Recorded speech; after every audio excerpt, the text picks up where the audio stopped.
Technical কারণে vote গণনা বন্ধ রেখেছি। আপনারা জানেন প্রথম থেকে আমরা নিরবিচ্ছিন্নভাবে কাজ করছি ভোটের গণনায় 100% স্বচ্ছতা এবং এইটাকে এনশিওর করার জন্য আমরা 2টা মেশিন এখানে নিয়ে এসেছি, 2টা কোম্পানির। এটা আপনারা জানেন, সবাই ক্যান্ডিডেটরা জানেন। তো টেকনিক্যাল কারণে আমাদের এই ভোট গণনা আমরা এখন বন্ধ করেছি। এই উদ্ভূত পরিস্থিতিতে আমাদের যারা ভিপি ক্যান্ডিডেট আছেন এবং জিএস ক্যান্ডিডেট আছেন, বুথ প্যানেল এবং স্বতন্ত্র ভিপি এবং জিএস ক্যান্ডিডেট, আপনারা আপনাদের সাথে আমরা বসবো। আপনারা দয়া করে আমাদের সাথে একটু শিক্ষক সমিতির লাউঞ্জে বসবেন, তারপরে আমরা সিদ্ধান্ত নেব।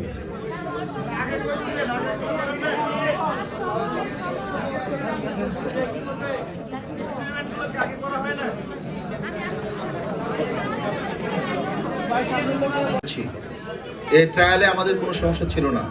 টেকনিক্যাল কারণ, টেকনিক্যাল কোর্টে ধরা পড়েছে। আপনারা ভিপি এবং জিএস ক্যান্ডিডেট যারা আছেন, শুধুমাত্র তারা আমাদের সাথে, আমাদের সিএসির সাথে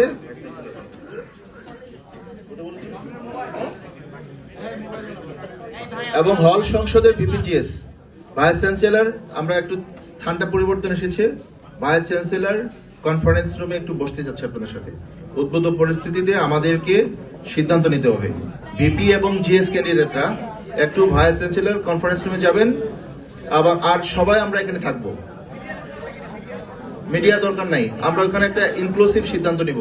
আমরা সিদ্ধান্ত নেওয়ার পরে মিডিয়াকে সেই সিদ্ধান্ত জানিয়ে দেবো। মিডিয়া দরকার নেই, সবাই আপনারা এখানে থাকেন।